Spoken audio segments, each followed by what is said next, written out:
La película abre con un latido profundo que no sale de un tambor, sino de un cielo que no sabe callarse.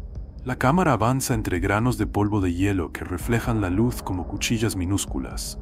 Son los anillos de Saturno, autopistas de cristal que giran desde antes de que existiera cualquier palabra para nombrarlos.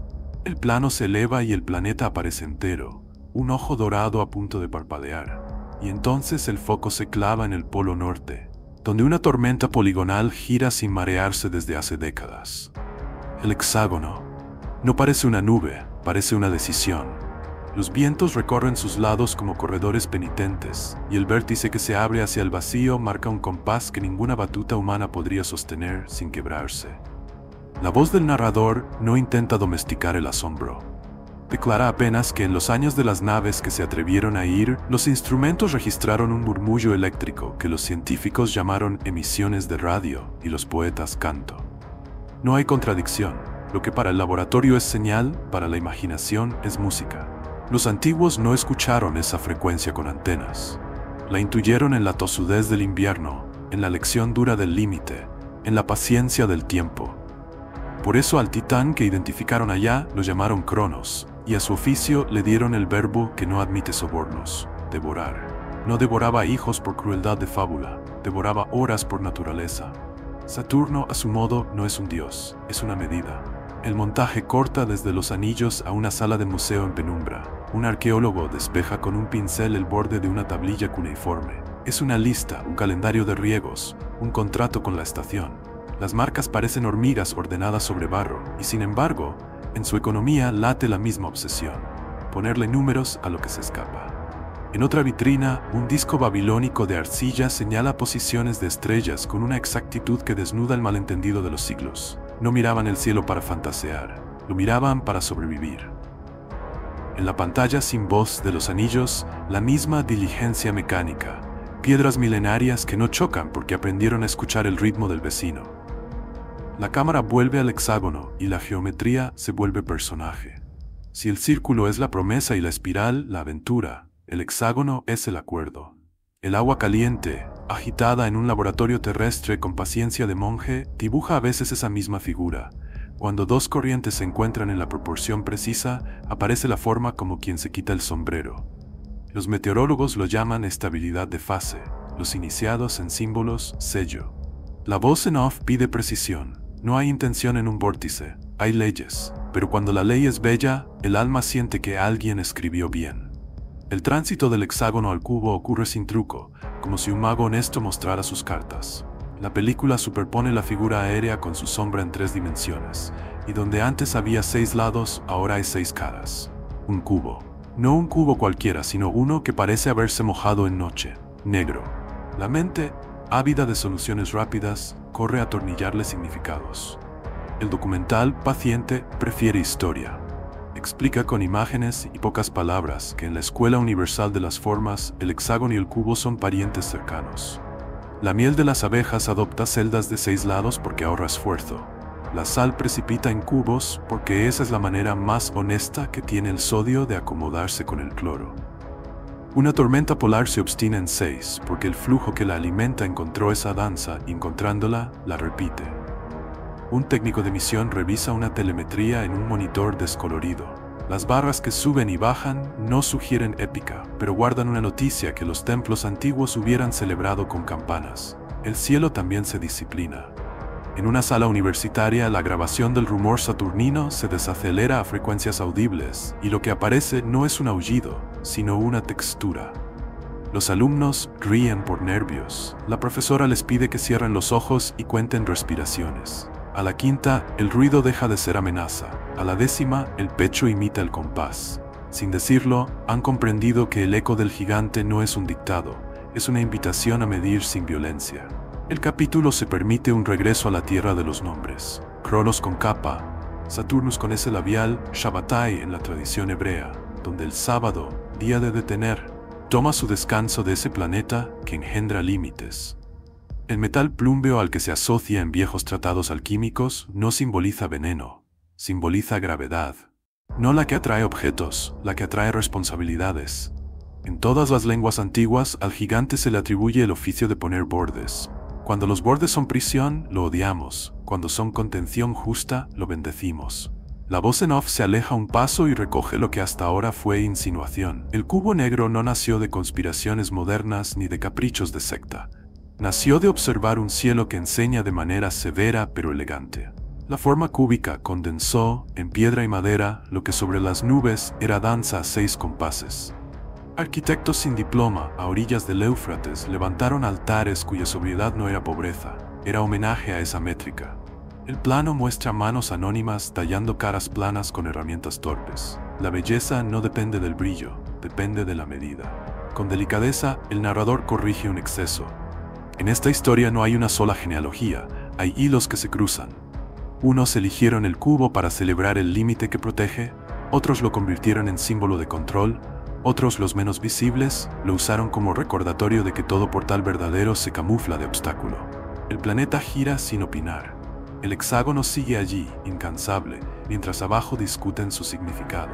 A mitad del capítulo, la película ofrece un contrapunto. Un niño hace rodar un dado sobre una mesa. La cámara se detiene en el gesto simple con que lo recoge y lo mira como si contara un secreto en voz baja. El juego del azar, que gusta de cubos, encontró su estadio hace miles de años. Hubo quien creyó, por eso, que el cubo es cosa de caprichos. La escena siguiente muestra las piedras del pavimento en una ciudad que aprendió a no ahogarse en barro. Cubos también. El símbolo no se reduce al juego, sostiene caminos. La última secuencia vuelve a Saturno.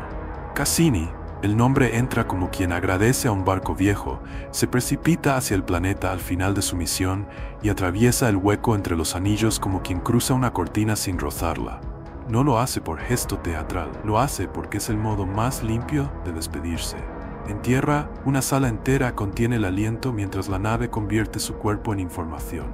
No hay lágrimas hasta después.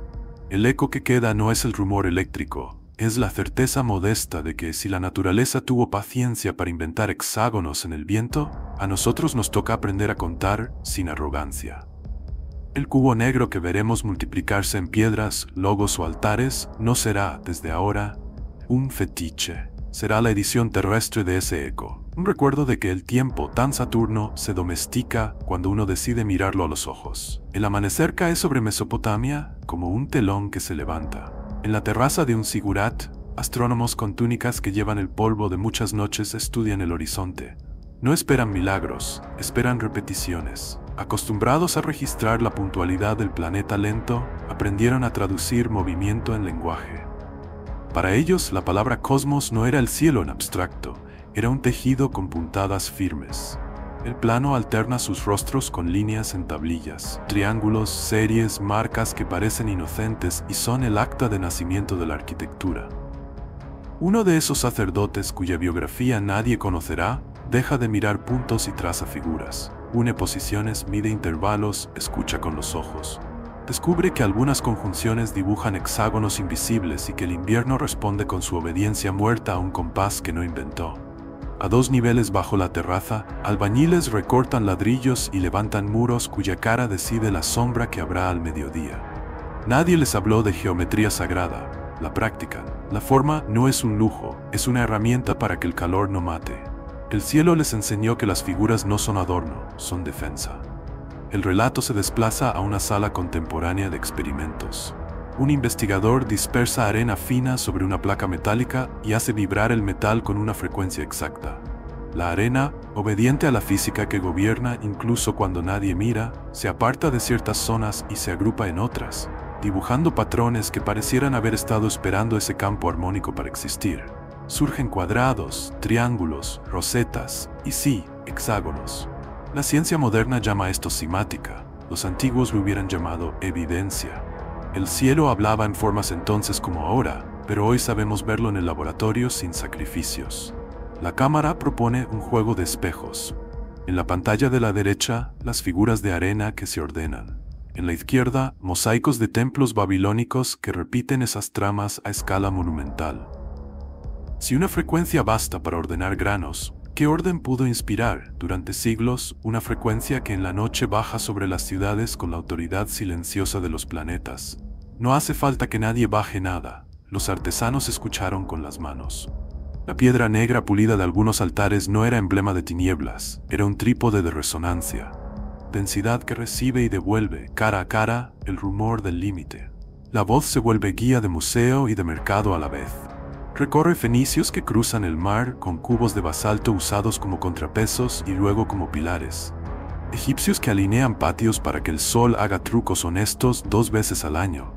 Griegos que elevan la conversación y nombran sólidos como quien bautiza hijos, tetraedro, hexaedro, octaedro.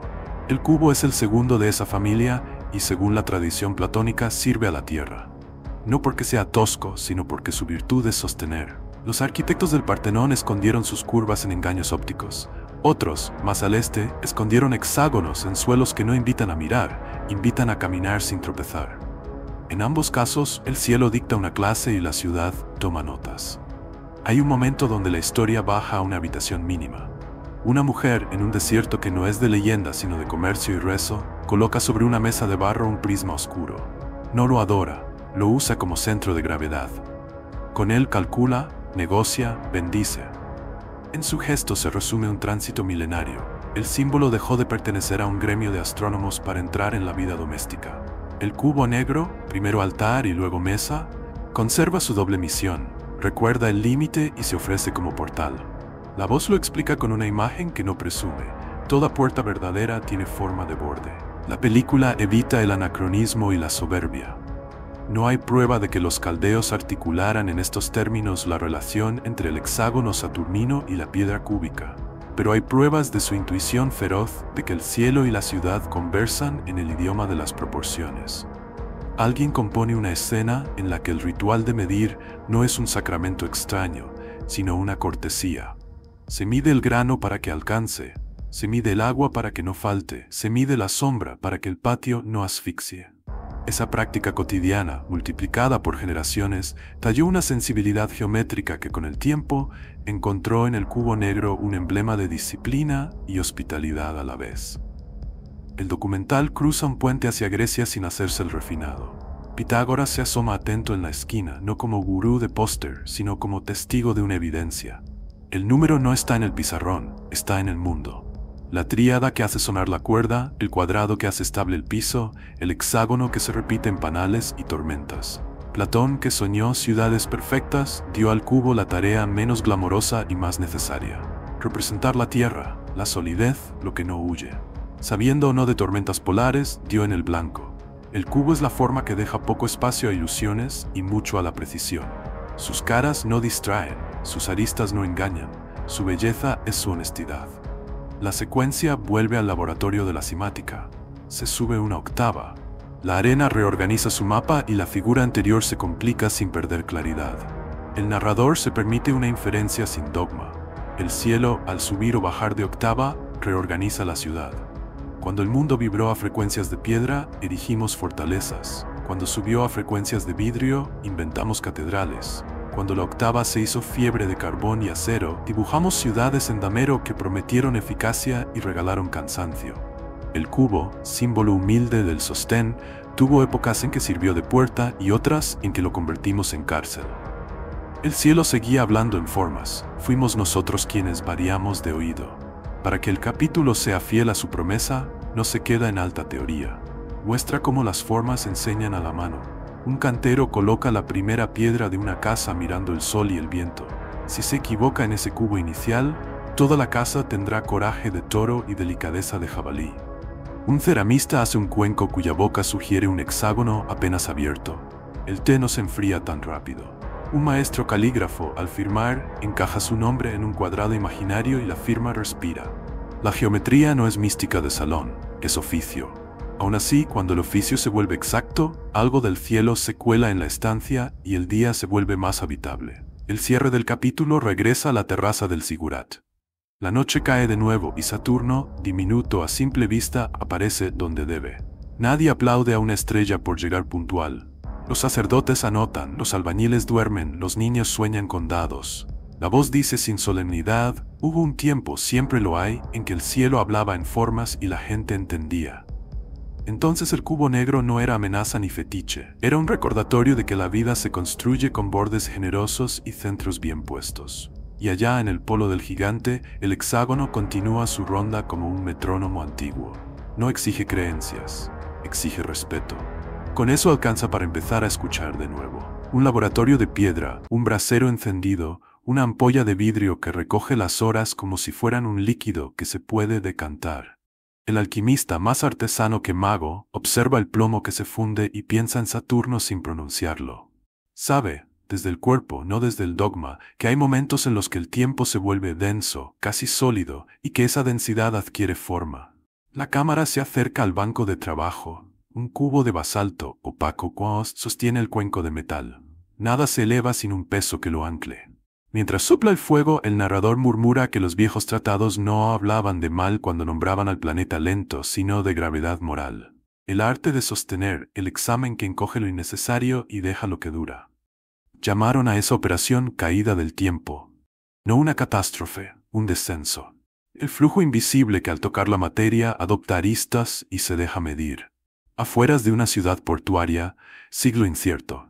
Un arquitecto tiza el perímetro de una casa y antes de levantar el primer muro, coloca en el suelo una piedra cúbica. La gira como si estuviera afinando un instrumento. Una cara al norte, otra al este. La primera hilada descansa ahí, y del modo en que esa base se entregue al peso dependerá la alegría o la melancolía de la casa. El cubo aquí es un bajo continuo, un compás que no busca aplausos. En su sobriedad se resume una filosofía. Sin un límite exacto, toda gracia se derrama. Sin una frontera honesta, ninguna fiesta dura. Los antiguos lo sabían cuando llamaban a Saturno Señor de las Estaciones, el que abre y cierra, no el que entretiene. La escena salta a un scriptorio. Un monje inclina la pluma y copia una frase de un autor que no cita. Todo lo que desea encarnarse acepta un borde. La palabra borde, en latín, tiene una música áspera que la hace más verdadera. Al margen, en la esquina inferior, el copista garabatea un juego de niños. El despliegue de un cubo en cruz, 6 cuadrados pegados que al doblarse forman el sólido familiar. La cámara se detiene ahí porque esa cruz sin teología estridente contiene una clave secreta. El cubo, cuando se abre, dibuja el encuentro de lo vertical y lo horizontal. Cuando se repliega, devuelve a la forma al centro.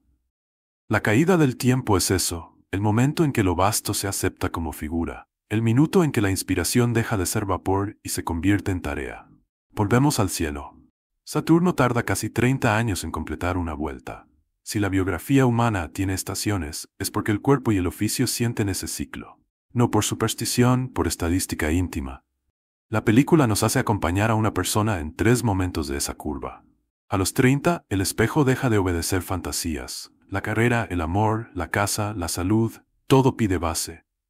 A los 58, lo que no estaba en su sitio se resquebraja, lo que se sostuvo con verdad se vuelve amable. A los 86, el tiempo cansado se transforma en legado. El cubo que sostiene la mesa de su cocina no ha cambiado, cambió su forma de sentarse a comer. Aprendió, sin palabras grandes, a no pedirle a lo blando lo que solo lo sólido puede dar.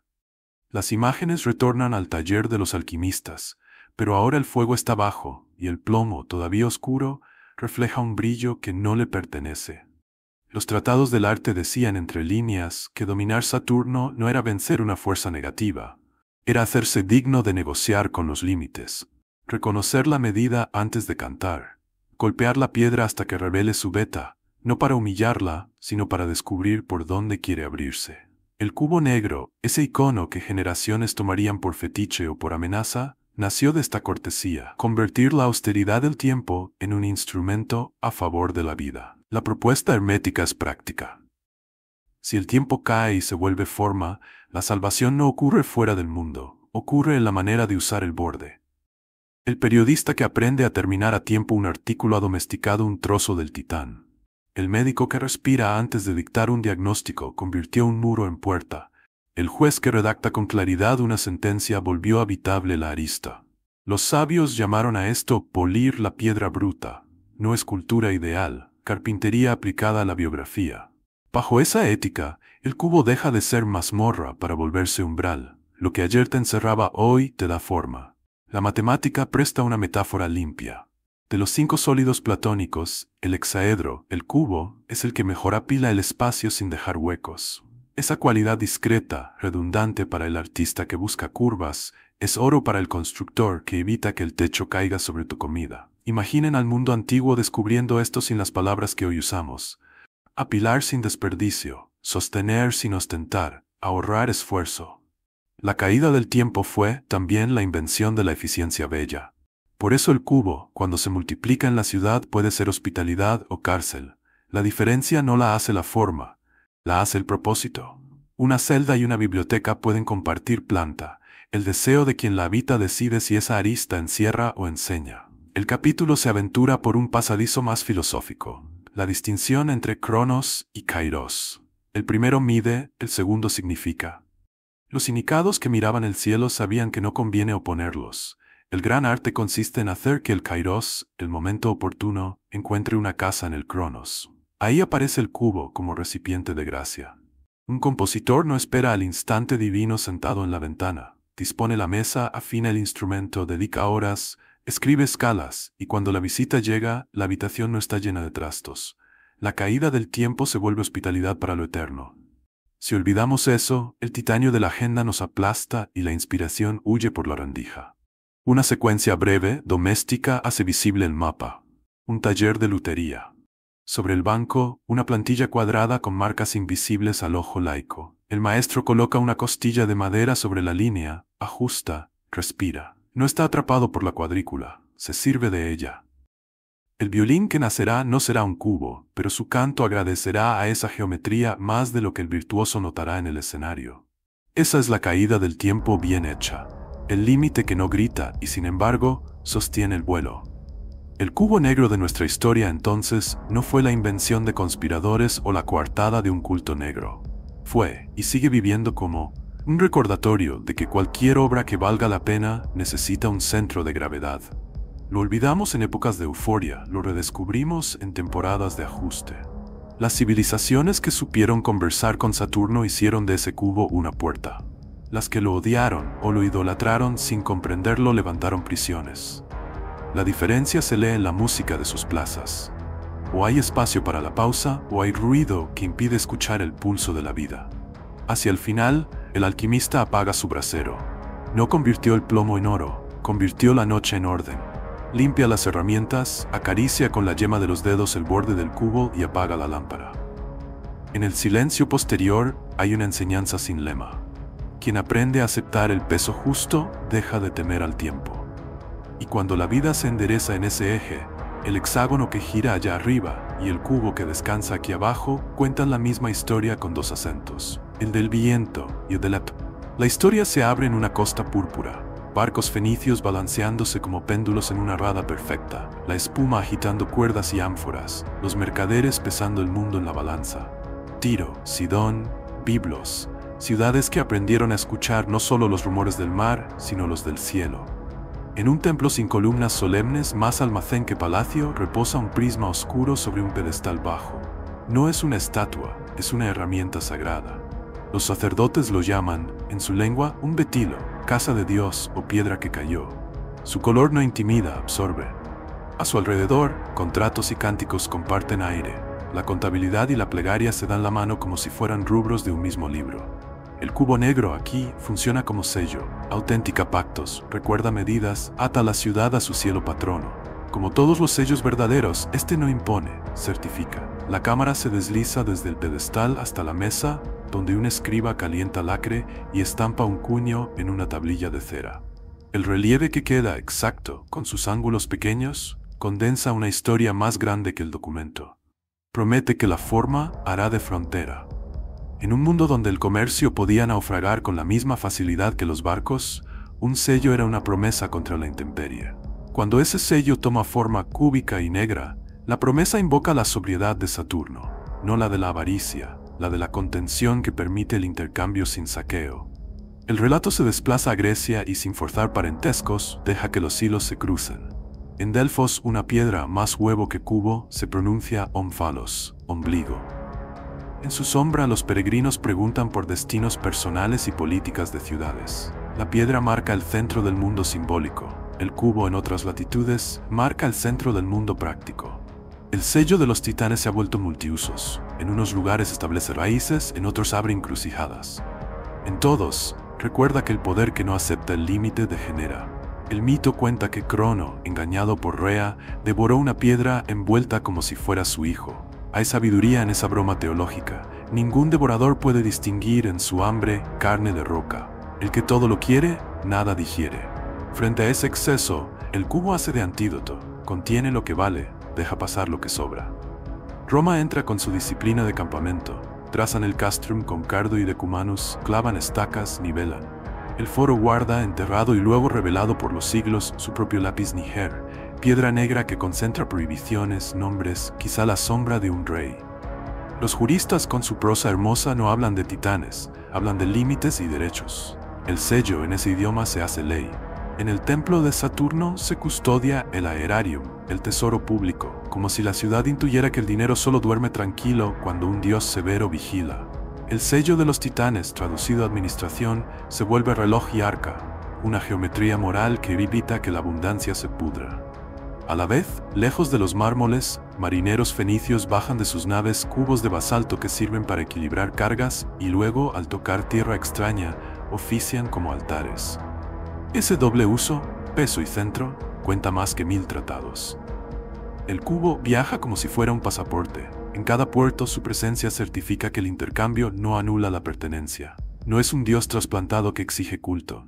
Es una medida que sugiere trato. Por eso su rastro es difícil de escribir. No deja teologías misteriosas, deja plazas que funcionan y balanzas que no hacen trampa. El medievo recoge el símbolo por vías visibles e invisibles. En talleres de lapidarios y canteros, el cubo es la piedra por pulir, la prueba de ingreso al oficio, el bloque que, si respira bien, permite elevar una bóveda que no se cae sobre las cabezas. Hermetistas, más atentos a la coherencia que al espectáculo, vuelven a dibujarle un hexágono en el plano, como quien recuerda el parentesco con el cielo. Algunos lo llaman sello de Saturno en libros de cuero que no gritan. Otros, simplemente, la escuadra. La diferencia es de tono, no de sustancia. Ambos rinden homenaje a la virtud de encajar. La cámara corta a un taller de moneda. El buril repite el motivo de un altar pequeño, a veces cúbico, a veces con 6 puntas desdobladas, y lo estampa en bronce. Monedas que cambian de mano miles de veces conservan, sin que nadie lo note, la memoria de esa forma. No manda, acompaña. En su anonimato metálico, el sello de los titanes aprende el mejor de los poderes. El que sostiene sin robar escena. El símbolo también conoce sus derivas sombrías. Cuando el cubo se multiplica sin alma en la revolución industrial, bloques idénticos de fábrica, oficinas que convierten la jornada en serrín, el sello deja de proteger y empieza a oprimir. El titán, que debía guiar, se convierte en carcelero. El documental no dramatiza, muestra. Pasillos interminables, relojes que mandan más que las personas, cajas de hierro que recogen monedas sin dejar espacio al canto. Esa degeneración no pertenece al cubo, pertenece al propósito que lo usa. El mismo sello que legitimó el pacto honesto en un embarcadero puede legitimar un régimen que mede a las almas como fardos. La lección no es destruir la forma, es devolverle propósito. Un desvío hacia Oriente trae otra voz a la sala. Sabios de arena y mercaderes de rutas antiguas mantienen el hábito de señalar una piedra oscura como centro de circulación, punto que ordena a la multitud sin necesidad de guardias. La forma, discreta, garantiza que la órbita sea danza y no empujón. La cámara no invoca nombres, prefiere el gesto. Dar vueltas alrededor de un centro enseña que el poder del sello no está en ocuparlo, sino en admitirlo. El titán, esa metáfora de tiempos que pesan, se vuelve amable cuando deja de pedir tronos y acepta servir de referencia. Hacia tiempos más cercanos, el símbolo aprende el lenguaje de los ingenieros. Un puente de cajas metálicas concéntricas permite salvar un río sin matar su cauce. El cálculo de los cubos de carga evita catástrofes. Un arquitecto humanista decide que el patio interior de un hospital será cúbico y con proporciones de 6 para que la luz llegue sin encandilar. Las enfermeras, sin saber nada de Saturno ni de titanes, respiran mejor en ese cuadrado. El sello, por fin, firma lo que debe, un trato silencioso entre las fuerzas y los cuerpos. El capítulo no rehúye la pregunta política. ¿Quién porta hoy el sello de los titanes? no los que blanden símbolos como armas, no los que convierten una forma en una marca de exclusión, sino los que aseguran que las aristas no corten, que los bordes contengan, que los pesos se repartan. Un juez que pone límites a la codicia, un sindicalista que impide que la fábrica devore inviernos, un maestro que exige silencio para que todos oigan. La geometría se volvió ética. Y el cubo, lejos de su teatro místico, volvió a su taller. En la última escena, se reúne el itinerario, un prisma oscuro en un puerto antiguo, un altar mínimo en una casa donde se negocia con honestidad, una piedra negra en una plaza ritual que organiza el paso, un bloque en un taller de cantero, un sello en una tablilla, un dado que rueda y enseña al niño a perder y a ganar. El sello de los titanes no es un objeto que se exhibe tras vidrio, es una competencia que se hereda. Saber dónde colocar el peso, cuándo decir basta, cómo convertir una frontera en pasaje. Lo que nació del cielo, el hexágono obstinado de un polo remoto, se volvió, en manos de los hombres, una forma de honrar la tierra. Y cada vez que una comunidad recuerda que el centro no se ocupa, se orbita, el sello vuelve a brillar sin brillo. Como todo lo que sostiene, el día romano amanece con olor a pan y bronce. La cámara se desliza por el foro como un pez entre columnas. El mármol aún frío, los primeros mercaderes que colocan tablillas de precios, una cuadriga lejana que deja un hilo de ruido. A la derecha, los 8 fustes del templo de Saturno se recortan contra el cielo como dedos viejos que saben contar. Debajo de ese pórtico, en criptas donde resuena el paso como en un cofre, durmió durante siglos el aerarium, el tesoro público, custodiado por el dios al que Roma encomendaba lo que no podía perder. No era casualidad poética. Saturno, señor del límite, mantenía a salvo las reservas de una ciudad que aprendió pronto que el oro sin medida es enfermedad. El narrador baja la voz al entrar. El hollín de las lámparas ha ennegrecido la piedra. Los cofres de madera atados con cuerdas y plomo parecen respirar. Un escriba abre un libro y el crepitar del pergamino suena como un juramento. Allí, entre numerales y firmas, late la gramática de una confianza pública. Que el Estado se sostenga en una geometría moral, que la riqueza circule sin derrumbar la casa. En ese sótano de cuentas, Saturno no es un mito, es una medida aplicada. Afuera en las calles estalla la Saturnalia. La cámara corre con los cuerpos. Diciembre, el mes que aprieta la luz, se invierte en fiesta. Los esclavos se sientan y los amos sirven. Los magistrados se quitan la gravedad, los dados ruedan sobre mesas de taberna y la risa ocupa el lugar de la ley por un rato pactado. Se entregan figuras de barro, sigillaria y coronas de planta. Se desata la lana que ataba la estatua del dios durante el año. Ese gesto, invisible para el turista, traduce un saber antiguo. Atar a Saturno mientras se siembra, desatarlo cuando la cosecha ha respondido. No se conjura al titán a fuerza de rezos, se lo honra con calendario. El cubo, ese sólido que en Roma viste de ara y pedestal, participa sin hablar. Sobre su cara plana se enciende la pequeña llama que da permiso al cambio de roles, recordando que el límite puede suspenderse sin romperse. La película se interna en otro subsuelo, más oscuro y secreto. Una puerta pequeña, un corredor húmedo, una bóveda de ladrillo iluminada por lucernas, un mitreo. No es el templo de Saturno, pero es su pariente moral. Aquí se aprenden otras obediencias, otros ritmos. En el relieve del tauroctonio, el dios joven mata al toro y alrededor se ordenan signos del cielo. La noche huele a lana mojada y vino, a sal y juramento. El guía no fuerza vínculos, solo señala una continuidad de oficios. La ciudad entera, desde la gran arquitectura hasta los cultos de sótano, entrenaba a sus ciudadanos para leer el mundo como una máquina con medidas. No hay magia barata, hay disciplina. Roma absorbió cultos y los renombró. El Saturno latino se hizo eco de Baal Hamon en África, pasó por Sicilia, entró por las bocas del ejército, se adaptó a cada geografía como una forma que no pide trono sino función. En Cartago, un altar cúbico de basalto se calienta al sol y, al atardecer, su sombra exacta señala la hora de una plegaria austera. En un castrum en la Galia, un pequeño bloque oscuro sirve de base a un estandarte. El viento lo golpea, pero no lo derriba.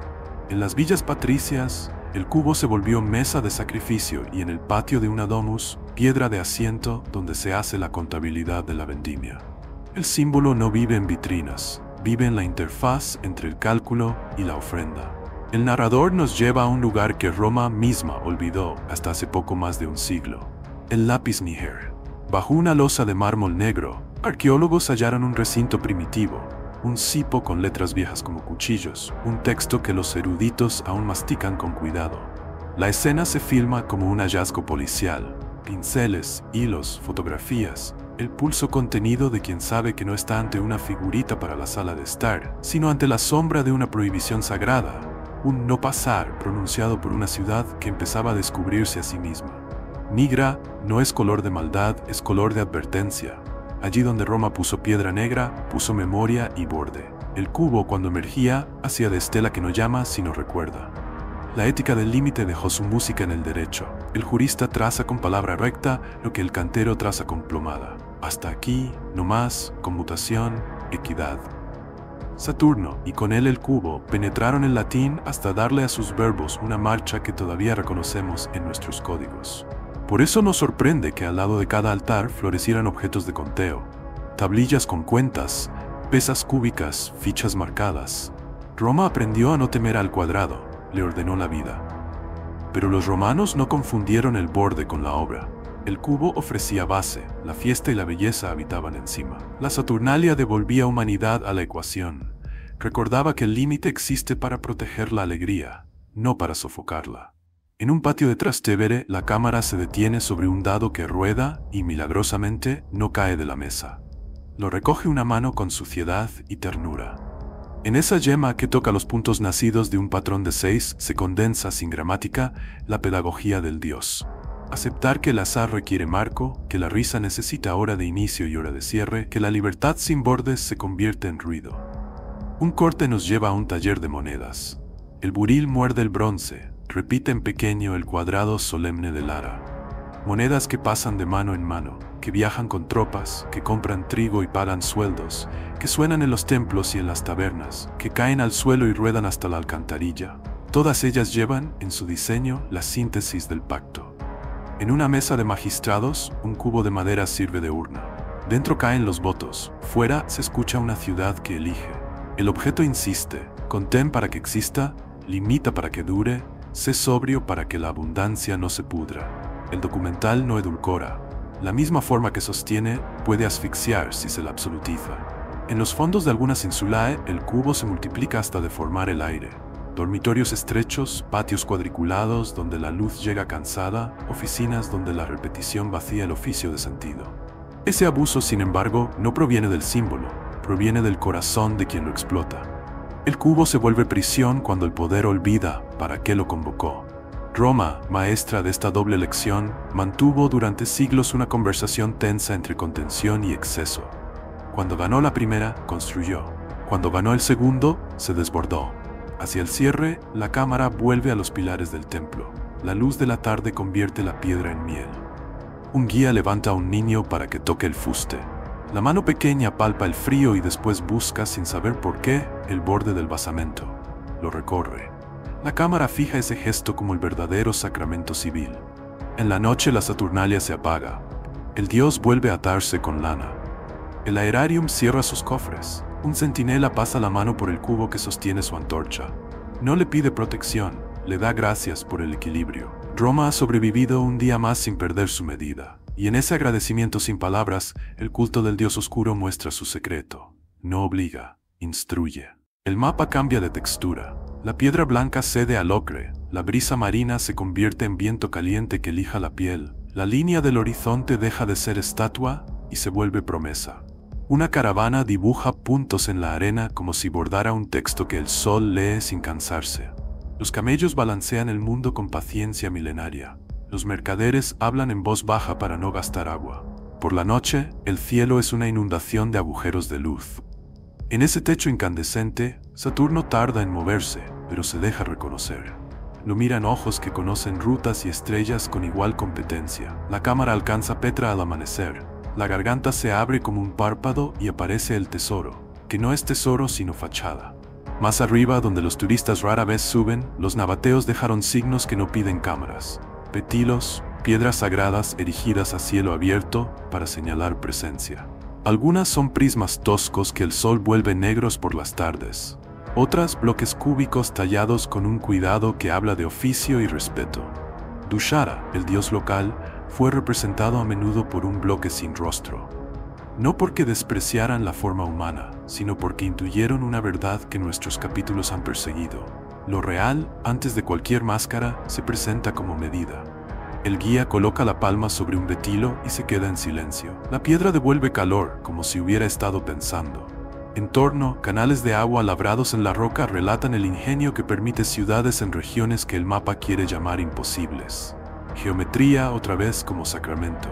Una mujer tuareg, en otra latitud del mismo mar de dunas, cuenta que su linaje reza orientado al viento y al recuerdo de un lugar que es centro. No cita libros, cita el cuerpo. El símbolo cruza fronteras sin pasaporte.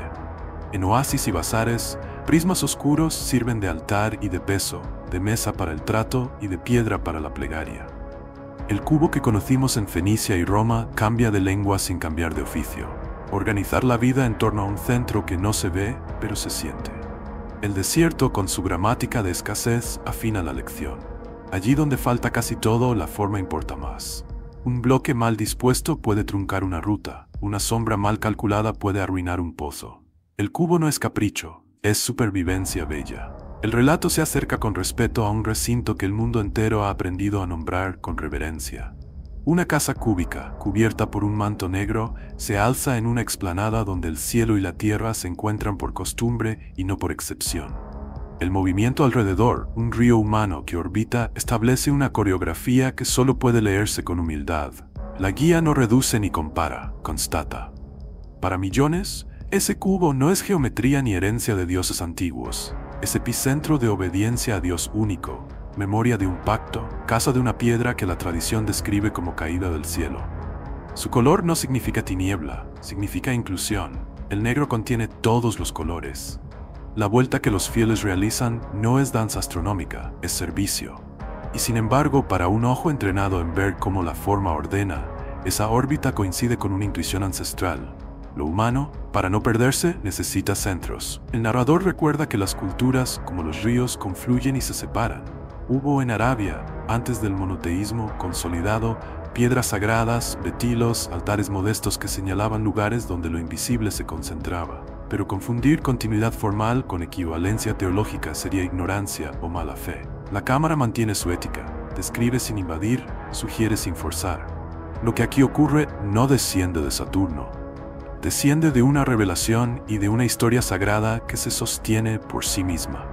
Lo que sí puede decirse sin traicionar a nadie es que la forma cúbica supo ser el alfabeto de lo sagrado para pueblos muy diferentes, justamente porque ofrece lo que todos necesitan: cara, borde, proporción, centro. La ruta comercial dibuja otro hilo. A lo largo de las caravanas de incienso y mirra, entre puertos del Índico y orillas del Mediterráneo, viajaron técnicas, cuentos, recetas y también hábitos de construir. Un artesano de Egra talla un bloque para que haga de base en un santuario abierto al cielo. 2 generaciones después, su nieto usa la misma proporción para elevar una casa que resista el viento. En Saba, un administrador calcula con cubos de piedra el reparto del agua de una presa que hace fértil un valle. La forma es pedagoga. Enseña a repartir, a circular, a no fallar en el peso. Donde la vida es frágil, las aristas son misericordia. El documental inserta una escena nocturna. En mitad del desierto, lejos de toda ciudad, un grupo pequeño marca un cuadrado de piedras y en el centro coloca un cubo pequeño que han cagado por pura manía de símbolos. No hay rito heredado, hay necesidad de eje. Se sientan alrededor en silencio. Uno de ellos, nómada de la pantalla más que de la arena, confiesa que durante años vivió sin centro y que ahora, sin comprender del todo por qué, la forma le ayuda a elegir. El viento borra pronto las marcas. Lo que queda no es el cubo, es la memoria de haber orbitado algo que no pedía ser conquistado. Hay un pliegue histórico que la película trata con dedos de médico. Cuando los imperios modernos trazaron líneas sobre mapas que no habían caminado, la cuadrícula se volvió bisturí. Ciudades en Damero nacieron de un capricho de escritorio, y con ellas cubos y más cubos que no respiraban. Ese abuso de la forma, la imposición del cuadrado sobre topografías y almas, dejó cicatrices. En reacción, pueblos enteros reivindicaron curvas, sombras, patios orgánicos donde la luz entra por donde puede y por donde debe. El cubo de nuevo se reveló inocente y culpable a la vez, instrumento noble en manos sabias, arma torpe en manos vanidosas. A la vez, el desierto enseñó a ahorrar signos. Una tienda beduina, tensada entre palos, delimita un interior con 4 líneas sin necesitar ángulos rectos. Una alacena excavada en adobe guarda pan como un cofre sin candado. Los niños juegan a construir cubos con costras de sal y al romperse aprenden que nada se sostiene si las caras no se encuentran. Aprenden también que no todo debe ser cúbico. El odre es piel, la vasija es curva, el cuerpo mismo es argumento contra la tiranía de la arista. La sabiduría del desierto consiste en saber cuándo cuadrar y cuándo redondear. Un último hilo une Oriente y Occidente en la voz de un astrónomo árabe medieval, leído en voz alta por un actor con pronuncia sobria. El cielo enseña por movimientos, la tierra por medidas. No hay polémica, hay oficio. En los observatorios de Damasco y Bagdad, los instrumentos cuadrangulares, cuadrantes, astrolabios con retículas, permitieron calcular con precisión lo que los ojos veían. En las madrasas, la geometría aguzó espíritus que luego escribirían poesía que no cabe en cubos. La forma alimentó la mente agradecida la superó en canto.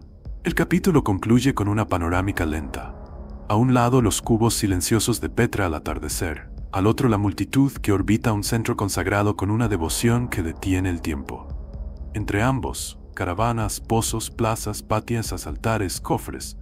La voz en off pronuncia la única certeza que no divide. El cubo viaja porque la humanidad necesita centros.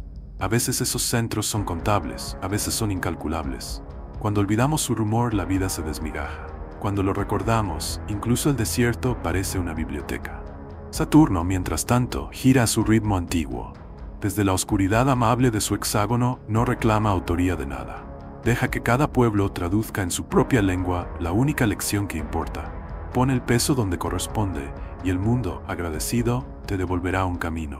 Amanece sobre Florencia con una luz que parece salir de la piedra. La cúpula de Santa María del Fiore despierta con el primer rumor de palomas, y por un instante, el ladrillo recuerda el calor de las manos que lo colocaron. No hay milagro, hay oficio.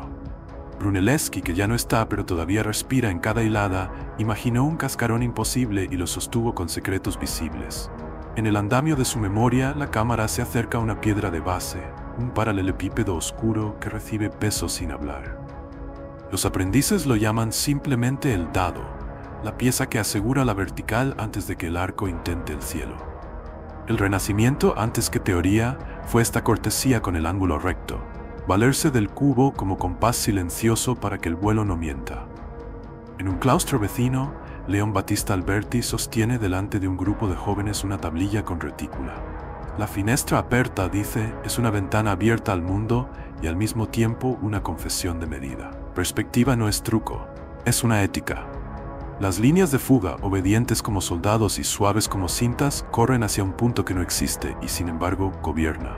El cuadrado de la retícula, repetido, enseña a ver que lo real se deja traducir si admitimos un límite. Los muchachos toman notas, alguno bosteza, otro copia. Todos quedan marcados por la humildad del instrumento. Para acercarse al infinito hay que pasar por un marco. El cubo, que en Babilonia fue altar y en Roma pedestal, en Florencia entra por la puerta de los palacios. Las fachadas de piedra serena muestran su secreto a quien se detiene. El bugnato rústico, el almohadillado cúbico que hace de la superficie una suma de fuerzas domesticadas. No es decoración, es música grave. El ojo, acostumbrado al gótico que todo lo disuelve en flechas, agradece la sobriedad de esas caras planas que no piden aplausos. Dentro, las estancias se ordenan por módulos, cuadrados que sostienen techos, crujías que cuentan pasos, patios que ofrecen cielo en 4 lados.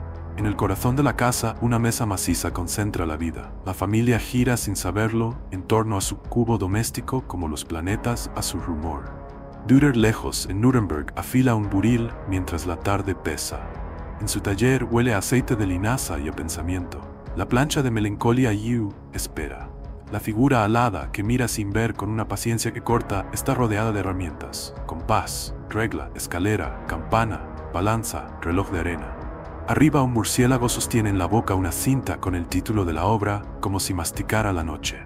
En la esquina derecha, 2 signos concentran una historia entera. Un cuadrado mágico que suma siempre 34, asociado por los astrólogos al planeta lento, y un sólido extraño, un poliedro truncado que parece haber sido cubo antes de aceptar su herida. Dürer no dibuja el dios oscuro, dibuja su clima. El genio renacentista reconoce que el tiempo, Saturno bajo otro nombre, exige peso y forma, y que la melancolía puede ser vicio o virtud según la disciplina del que la habita. El cubo, aquí, aparece como promesa de contención, la base que el pensamiento necesita para no resentirse. La ruta nos lleva a un estudio donde Leonardo y Pacioli hablan bajo. Abren juntos el volumen de Divina Proportione y las láminas brotan como ventanas a una arquitectura invisible. Poliedros dibujados con líneas tan precisas que parecen soplar. Entre ellos el cubo, lleno y esquelético, ocupa su lugar sin impostura. Las manos atraviesan el aire al pronunciar palabras grandes, proportio, consonantia, sectio aurea. Y, sin embargo, bajo la retórica, se escucha un secreto antiguo. La medida no es enemiga de lo vivo, es su traductora. El Renacimiento reencuentra con otra mística lo que los canteros sabían con callos, que la belleza se apoya en un borde exacto. Florencia se prolonga en Mantua, Urbino, Ferrara. Cortes que convierten la geometría en etiqueta, los patios en argumento, la proporción en conversación. Filaretes sueña una ciudad ideal con estrella y ortogonales. Francesco di Giorgio experimenta con fortificaciones que multiplican ángulos para proteger la vida. Giuliano da Sangallo aprende de los bastiones que una buena defensa empieza por un polígono. Las murallas, con sus trazas en diente, esconden hexágonos y trapecios bajo tierra, pero el pulso que ordena esa matemática sigue siendo el mismo: proporcionar, repartir, templar. El cubo, piedra de arranque, módulo de sala, clave de secreto, repite su oficio sin que el teatro lo nombre. Praga entra en escena como un espejismo frío. Bajo el mecenazgo extraño de Rodolfo Suro, el castillo se convierte en laboratorio y gabinete de curiosidades. Entre instrumentos de latón, astrolabios con redes finísimas y tubos de vidrio donde la luz aprende a doblarse, Tycho Brahe mide distancias con tosudez feroz. Kepler llega con la humildad de quien sabe escuchar. En su mesa se apilan cuadernos, dibujos de sólidos, esferas concéntricas, cálculos con tinta que mancha las uñas. En el Mysterium Cosmographicum propondrá un orden tan hermoso que casi parece verdad revelada. Entre las órbitas de los planetas se intercalan los 5 cuerpos platónicos. Entre Saturno y Júpiter, dice la mano sin temblar, el cubo. No le faltarán críticos, y él mismo más tarde corregirá su modelo al descubrir leyes más precisas. Pero la imagen queda como un pliegue del pensamiento europeo. El cosmos traducido a carpintería. Saturno, el más lejano entonces, abrazado por el sólido que mejor sostiene espacios. El Renacimiento no ha renunciado a los símbolos, los somete a prueba. En la callejuela donde alquimistas y ópticos comparten mugre, la cámara observa un intercambio. Un lingote de plomo pesa el platillo de la balanza, un vidrio negro prueba una lente, una piedra cúbica mantiene recto un horno. Los metales y las formas bajo el clima saturnino se vuelven escuela de paciencia. La superstición habla de talismanes, pero la historia seria muestra otra cosa menos espectacular y más honda. La rehabilitación de la medida como camino de libertad. El que sabe calibrar su tiempo, calibra su vida. El cubo, de nuevo, hace su trabajo sin discurso. Mientras tanto, en talleres de cantería de toda Europa, manos humildes tallan bloques para catedrales nuevas y ayuntamientos viejos. El módulo gobierna el gasto, la proporción salva la luz, el borde enseña el respeto. A ratos el Renacimiento se olvida y la vanidad se come la forma. A ratos la recuerda y la ciudad canta. La cámara entra y sale de iglesias, de patios, de bibliotecas. En una mesa, un mapa urbano muestra un trazado en damero. No es la cuadrícula brutal de imperios posteriores. Es una propuesta de claridad para calles que antes se enredaban sin música. El cuadrado en planta y el cubo en volumen dejan de ser abstracciones y se convierten en urbanidad. En el tramo final del capítulo, la voz en off deja una observación que la pantalla ya ha demostrado. El Renacimiento no rehizo el mundo por amor a lo recto, sino por hambre de cielo. La perspectiva no fue la tiranía del cuadrado, fue su liberación. Gracias a esa disciplina, la pintura pudo acoger el infinito. Gracias a esos módulos, los patios pudieron hospedar el cielo sin tragarlo. Gracias a ese cubo, las cúpulas volaron sin caerse. La piedra se dejó enseñar por Saturno, por el tiempo, por el límite, y devolvió en belleza lo que recibió en rigor. El sólido oscuro que venía desde puertos y zigurats entró en la academia sin perder su oficio. Siguió siendo base. Y sobre esa base la inteligencia europea bailó una música nueva hecha de equilibrios antiguos. La niebla se pega a los ladrillos como una segunda piel. Es madrugada en una ciudad de fábricas y el río arrastra más carbón que peces. Un silbato atraviesa el aire con la autoridad de un dios de hojalata. De pronto, la geometría que ayudó a construir cúpulas y plazas se reproduce como una fiebre. Naves rectangulares, patios encerrados, chimeneas que escupen hora tras hora una tinta que vuelve negras hasta las ideas. La cuadrícula, aquella vieja aliada de arquitectos y agrimensores, se convierte en grilla de obediencias. La revolución industrial ha puesto el tiempo sobre la mesa como un animal a domesticar, y el cubo, convocado una y otra vez, corre el riesgo de olvidar que su oficio era sostener, no encerrar. Las fábricas no aman las curvas, les gustan los ángulos que apilan, los muros que repiten, los techos que abarcan. La cámara entra por una ventana alta y recorre un mar de máquinas que parecen órganos arrancados a una catedral y puestos a ritmo de vapor. En el suelo, bultos cúbicos de tejido esperan su turno. En los rincones, cajas de té viajan medio mundo para servir a una pausa que nadie concede.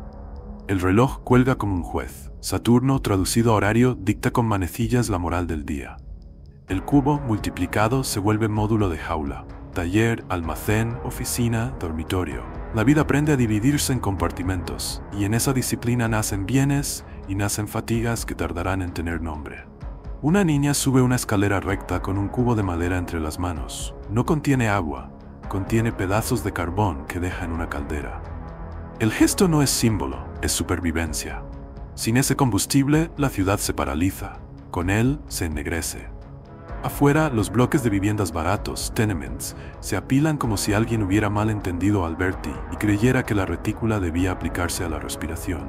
Cuartos cúbicos, uno sobre otro, con ventanas que apenas saben ser ojos. Las paredes transpiran humedad, el hollín dibuja una pátina que hace parecer nocturno el mediodía. En un rincón, una mesa de madera sostiene un pan y 3 tazas. El altar doméstico no ha renunciado, pero sobrevivir es su única liturgia. La cuadrícula conquista también el territorio. Un planificador despliega un mapa y traza líneas como si jugara al ajedrez con la topografía. El damero impone su lógica donde antes había caminos con historia. La ciudad nueva promete orden y entrega, a veces uniformidad angustiosa. Calles largas, manzanas numeradas, parciales de luz que no saben de equinoccios, plazas rectangulares donde la sombra llega por decreto. La cámara recorre esa geometría con la fascinación y el pudor de quien sabe que en esa precisión hay progreso e injusticia. El cubo no tiene culpa, la prisa sí. En un taller silente, un relojero ajusta un péndulo. Su oficio, que fue poema en manos de monjes y astrónomos, se convierte en puntillosa aritmética de productividad. Nacen las hojas de asistencia, los relojes de fichar, las tablas que convierten minutos en moneda. El límite, antes virtud, se vuelve látigo. Taylor medirá el gesto y lo volverá fórmula, y habrá quien agradezca el pan que esa eficiencia trae y quien maldiga el alma que se gasta en renderizarla. En un despacho oscuro, un administrador dibuja en un cuaderno una matriz de puestos, pequeños cuadrados que representan cuerpos. El cubo bajo su lápiz deja de ser piedra que sostiene y se vuelve casilla que absorbe. No todo es derrota. La era también construye prodigios. El Crystal Palace, una caja transparente, eleva un bosque de hierro y vidrio que parece imposible. Las estaciones de tren, con su esqueleto sincero, convierten la cuadrícula en catedral del movimiento.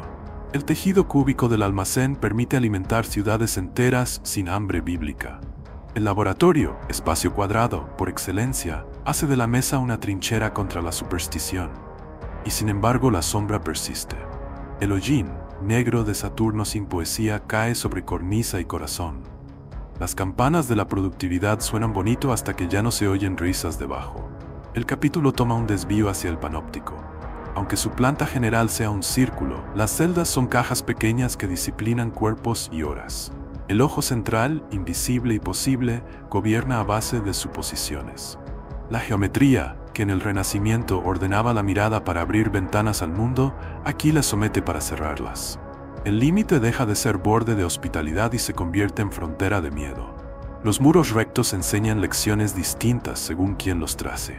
Hay ciudades que resisten con ingenio. Un planificador humanista baja la cuadrícula a escala de barrio, abre patios, traza corredores de aire, concede plazuelas ínfimas donde los niños inventan diagonales. En una fábrica textil, una mujer propone ventanas más altas y pausas más hondas. No cita a Saturno, cita la curva de sus pulmones. Un ingeniero decide que el cubo mejorará si aprende a dejar entrar árboles. El sólido recuerda entonces su vocación de base. Cuando el propósito es digno, lo recto protege. El metal del siglo XIX, hierro, acero, aprende a cantar en cubos, y con él la luz. Bibliotecas públicas levantan salas cuadradas donde las mesas ordenan cabezas sin aplastarlas. Escuelas con patios en L descubren que el ángulo puede ser refugio. Hospitales con pabellones cúbicos evitan contagios. Allí el cubo deja de ser prisión y vuelve a ser herramienta. El problema nunca fue la forma, sugiere la voz. El problema fue el hambre que la mandaba. En la mesa de un impresor, la tipografía de plomo descansa en cajetines rectangulares. Letras negras, pequeñas piedras con memoria, se ordenan para que millones puedan leer. La cuadrícula vuelve a acariciar, por un rato, el sueño democrático. Llevar conocimiento a cubos de madera en barrios de ladrillo.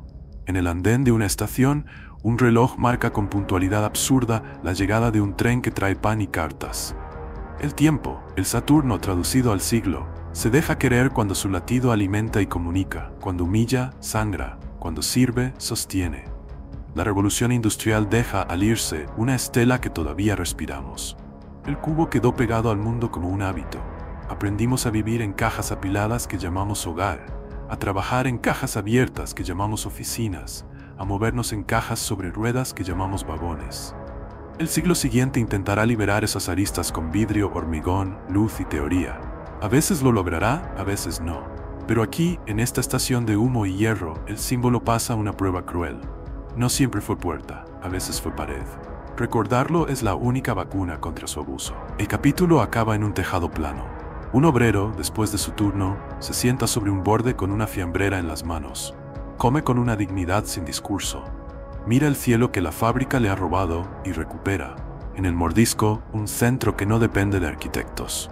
La cámara se desplaza hacia atrás. En la distancia, la ciudad cuadrada late con sus luces. Debajo de cada bombilla, un cuerpo y el cubo, oscuro por el hollín, nos mira sin culpa. Espera, como Saturno, que aprendamos de nuevo a qué vino. A sostener la vida, no a exprimirla. Y en ese aprendizaje, la forma que parecía enemiga puede volver a ser maestra. El laboratorio no huele a incienso ni a mirra. Huele a ozono, plástico caliente y café viejo.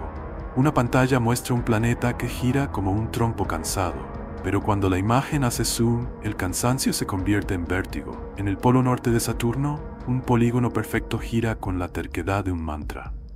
Los que miran no son sacerdotes ni poetas, son ingenieros con ojeras, físicos con lápices detrás de la oreja, meteorólogos que conocen por nombre propio a los vientos de la Tierra. La cinta de video de una sonda que cruzó los anillos hace décadas se ha vuelto tanto reliquia como herramienta.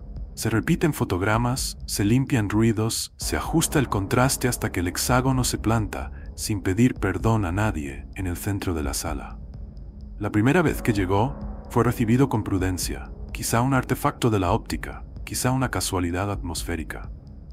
Con los años y las visitas repetidas, la prudencia se convirtió en disciplina.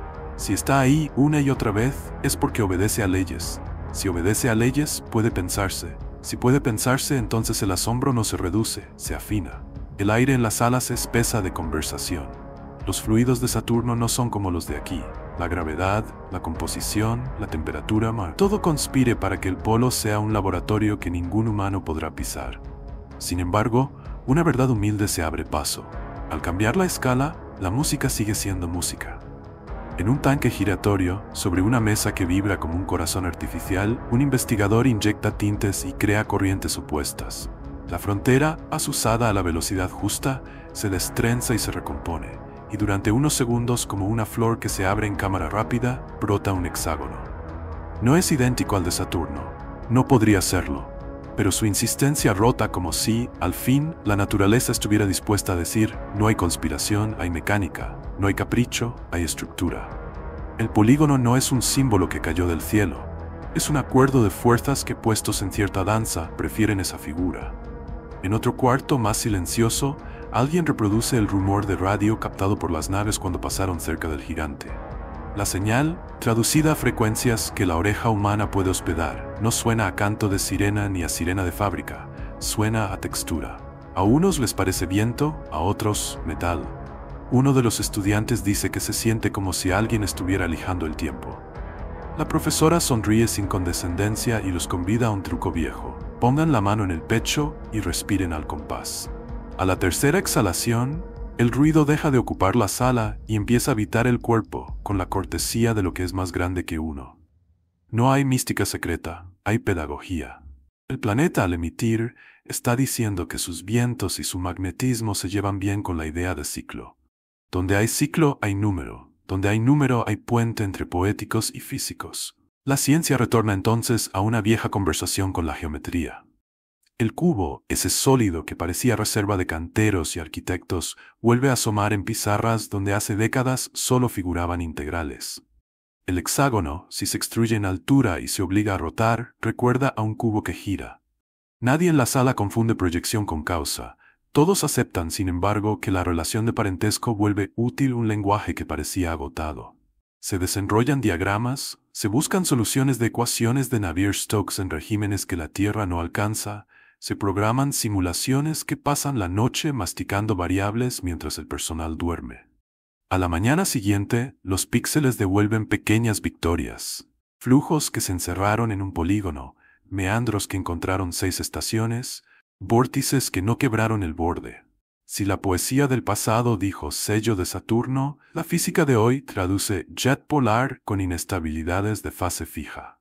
La cámara viaja del laboratorio a un observatorio, bajo una cúpula que parece imitar sin querer la forma de la cúpula brunellesquiana. Un telescopio soporta la respiración de quienes lo operan. En el monitor, el planeta es un óvalo con anillos que aman la perfección. Sobre el polo, el hexágono baila despacio. Un astrofotógrafo murmura algo sobre la paciencia del universo, y el técnico responde que no es paciencia, es estabilidad. Acomodan un filtro, toman una secuencia que tardará horas en procesarse. La ciencia, por segunda vez en la noche, recuerda a la oración sin saberlo. Repetición con sentido, humildad ante la lentitud. En una universidad, en una clase que no promete milagros, un profesor muestra a sus estudiantes cómo se forman celdas hexagonales en patrones de convección y cómo los panales de abejas aprovechan el mismo truco para ahorrar cera. Gracias a la física de los costos, lo bello coincide con lo eficiente. El paso siguiente sin gritos es natural. Si los vientos del polo encuentran esa forma, quizás sea porque la energía se reparte de manera óptima al hacerlo. La ciencia añade con su estilo que en esa misma forma hay peligros si nos empeñamos en replicarla sin alma. Así como la celda ahorra material, el cubo bien apilado ahorra espacio. Así como el hexágono danza, el cubo puede inmovilizar. Una ecuación vale para ambos bandos. Quien decide que sea hospital o prisión es el que traza el plano. El capítulo baja a tierra, a salas donde lo invisible se traduce en instrumentos humanos. Un músico computacional toma los datos del viento saturnino y los convierte en una partitura. No adorna, no impone armonía donde no la hay, mapea valores a alturas y duraciones. Lo que suena no es Beethoven, es Saturno hablando en una lengua que nuestros dedos comprenden. Una coreógrafa ensaya con 6 bailarines un movimiento circular con 6 estaciones. Cada uno representa una arista del polígono. Y la compañía aprende que la figura se mantiene si todos acuerdan la misma disciplina, si nadie busca destacar en el vértice incorrecto. Un arquitecto, no contento con los manifiestos, calcula la luz de un patio hexagonal que evita sombras crueles en verano y frío trampa en invierno. En cada caso, la ciencia no redujo el misterio, lo repartió. Se reservó una sala para el debate, porque sin debate lo que queda es propaganda.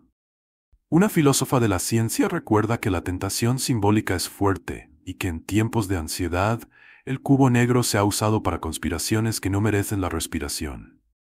Un historiador agrega que la forma circuló por culturas con añadidos y recortes, y que exigirles a todos el mismo significado sería modelo de violencia. Un físico atmosférico pone sobre la mesa un gráfico que no tiene belleza, pero sí evidencia. Curvas que explican, con humildad, por qué un chorro polar puede fijar un polígono.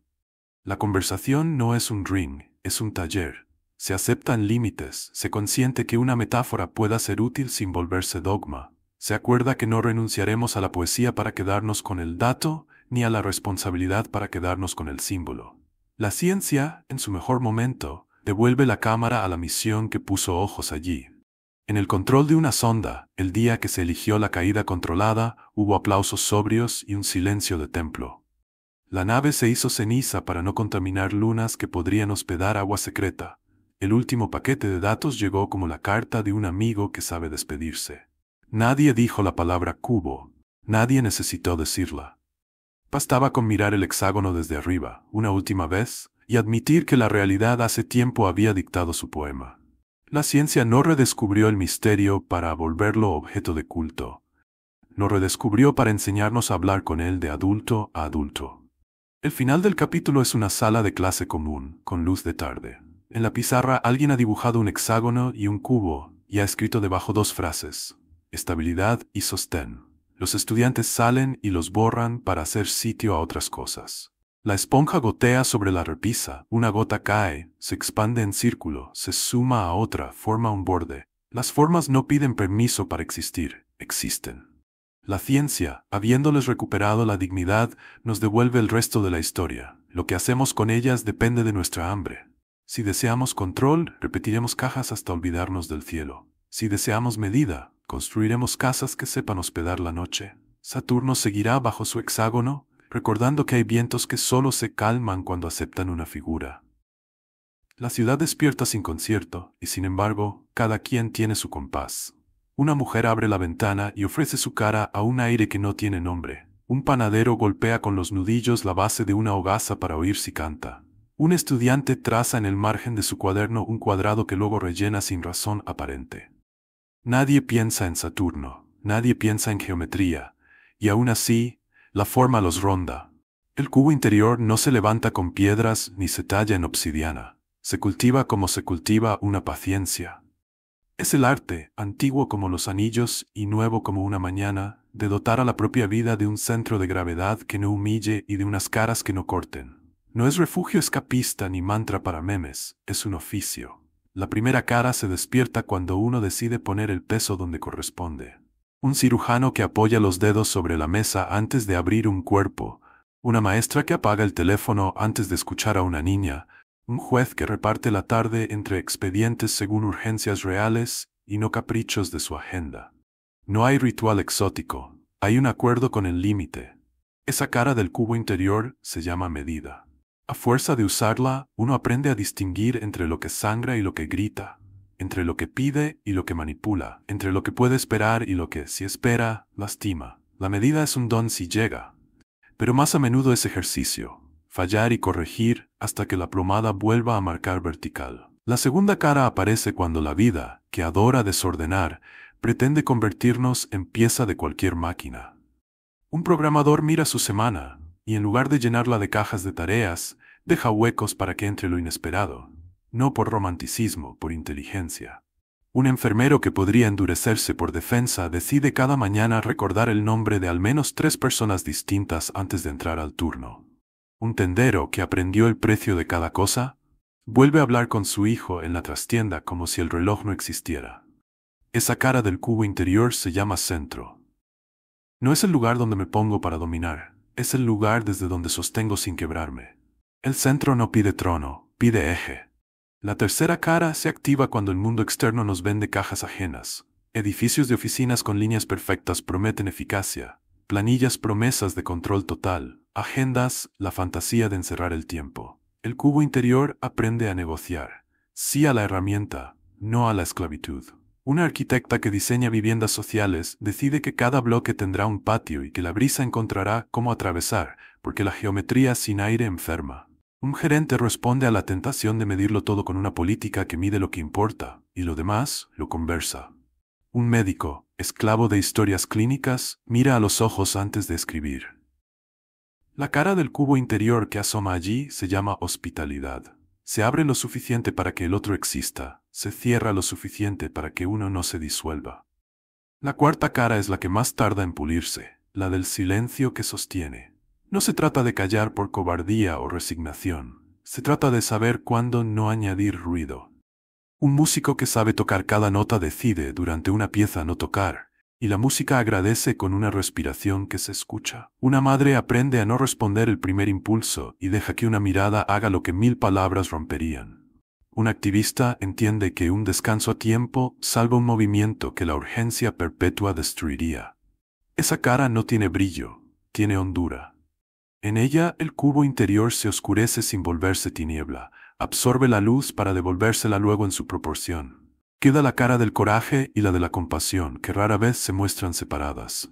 En la primera, uno escoge sostener un borde aunque duela. Decir que no cuando el sí te compra un aplauso, cerrar una puerta que te expone al juicio de los que confunden límites con rechazo, soportar que te llamen rígido porque cuidaste un centro. En la segunda, se mira el borde, y en lugar de usarlo como garrote, se lo ofrece como apoyo. Decir que sí a la fragilidad del otro, aunque te descuadre la tarde. Abrir una ventana en una pared que tu oficio ya había dado por terminada. Volver a la mesa con un pan más, aunque las cuentas no den. Coraje y compasión hacen pareja, sostienen los 6 planos de la figura con un abrazo que la vieja aritmética no enseñó. En ese abrazo, el cubo interior deja de ser una caja para volverse casa. No faltan las tentaciones.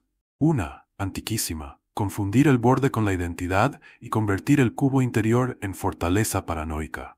Otra más sutil, disolver las aristas en una espiritualidad viscosa que promete un mundo sin fricciones. La vida ofrece ejemplos diarios de ambas. Un artista que se protege tanto que ya no muestra su obra. Una organización que, en nombre de la apertura, deglute toda diferencia hasta que nadie sabe por qué hace lo que hace. El cubo interior, cuando respira, evita ambos precipicios. Acepta que habrá choques. Elige que nunca sean golpes bajos. Acepta que habrá concesiones. Elige que no destruyan la trama. Tarde o temprano el cubo interior se topa con el tiempo, ese Saturno doméstico que nos visitó en todos los capítulos con disfraz de reloj. Entonces se entiende que la figura que lo resume por fuera sirve también por dentro. Se aprenden estaciones. Hay días para erigir muros y días para convencer a los muros de que no hace falta. Hay años para consolidar y años para arriesgar. Hay horas para trabajar y horas para dejar que el mundo, sin tu intervención, no se caiga. En la cocina, un padre mira el calendario y decide no añadir otra actividad a su hijo, porque el borde de esa tarde ya está. En el hospital, un residente sabe que el cuerpo de ese paciente no resiste otro procedimiento hoy, por más protocolo que lo pida. En el tribunal, una jueza dicta una sentencia que pesa lo que debe y no un gramo más, porque aprendió que la justicia no consiste en aplastar, consiste en sostener. Con la práctica, algo curioso ocurre. El cubo interior ya no necesita ser imaginado, se vuelve hábito. Uno no piensa a medida, mide. Uno no declama centro, respira. Uno no predica hospitalidad, abre. Uno no presume silencio, calla. Uno no anuncia coraje ni compasión, se ofrece. Y sin embargo, ese hábito no se vuelve automatismo, se vuelve estilo. La marca de quien cultiva su cubo interior no es la rigidez, es la coherencia. Se reconoce en el modo de cerrar una conversación sin humillar, de corregir sin exhibir, de disculparse sin teatro, de celebrar sin exceso. La geometría deja de ser formalismo porque ahora cada cara está escrita en carne. Algo más se afianza con el tiempo, el cubo interior se contagia. Un equipo que adopta su propia piedra basal, una regla de convivencia simple y real, se vuelve más difícil de quebrar por tonterías. Una familia que sostiene un centro, una mesa, un horario, una canción, encuentra que los temporales no se llevan todo. Un barrio que acuerda un borde, ruidos hasta tal hora, una mano en la espalda del que está peor, una escalera para el que sube lento, descubre que hay forma de vivir juntos que no depende de votar lo mismo. El símbolo, liberado del fetiche, retorna a su destino, ser herramienta compartida. Al final el cubo interior pide una última disciplina que no cabe en manuales: gratitud. No la gratitud blanda del cliché, la gratitud que reconoce deuda con lo que no controlamos. Gratitud por las formas que nos precedieron y nos evitaron inventar la rueda. Gratitud por las correcciones que nos hicieron menos dañinos. Gratitud por las medidas que nos evitaron caer en pozos sin agua. Gratitud por los síes que nos dieron cuando la vida nos había encajonado en noes. La gratitud pule sin ruido las caras gastadas del sólido íntimo y las vuelve a poner al servicio del mundo. Una noche cualquiera, en una ciudad cualquiera, un hombre apoya la mano en la mesa antes de decir algo difícil. No sabe de hexágonos polares ni de misiones que se hunden con honor. Sabe con certeza sin mito que esas tablas de madera sostienen más que platos. Dice lo que debe, escucha lo que duele, guarda silencio cuando corresponde, abre una ventana cuando el aire se espesa. El cubo interior no brilló, no se dejó fotografiar, no pidió culto. Hizo su trabajo, dio forma a un instante para que la vida pudiera atravesarlo sin romperse. Afuera, muy lejos, Saturno sigue girando bajo su tormenta perfecta. Adentro, muy cerca, la casa respira. Y en esa respiración medida, el buscador que llegó por símbolos entiende por fin que el misterio siempre estuvo esperando en cosas simples. Un borde justo, un centro humilde, una puerta que no se cierra, una mesa encendida.